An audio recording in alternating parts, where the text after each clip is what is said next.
In today's video, I'm going to teach you how to send an out-of-office message in Microsoft Outlook, and we'll do it quickly and easily so you can ensure your email communications are managed even when you're away. Let's begin by directing your web browser to the Microsoft Outlook website at outlook.office.com. Once the page loads, you'll need to sign in with your Microsoft account credentials. This will give you access to your email and settings. If you're already signed in, you might directly view your email dashboard, and that's perfect.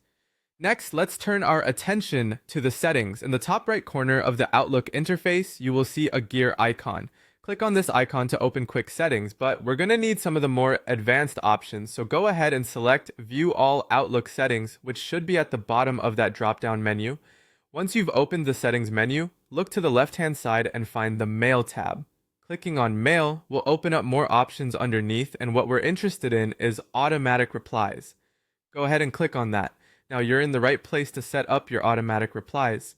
To enable this feature, you need to toggle the automatic replies on. Simply click the switch and it should turn on. If you already know when you want these replies to start and stop, you can set a specific time range. This is optional but very handy if you know your schedule ahead of time. Just input the start and end dates and times, and Outlook will handle the rest throughout that period. The next step is composing your out-of-office message. Scroll down a bit and you'll find two boxes where you can input your message. One for internal senders, such as colleagues within your organization, and another for external senders.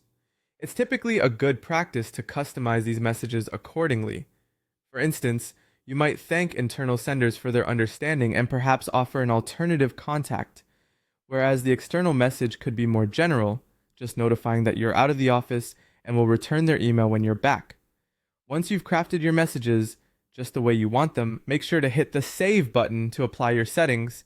Now, you can breathe easy knowing that Outlook will automatically reply to incoming messages with your tailored out-of-office response. And that's it. Your out-of-office message is now set up, thanks to Microsoft Outlook's automatic replies feature. This ensures you stay professional and communicative even when you're not at your desk. Thank you for watching, and see you in the next video.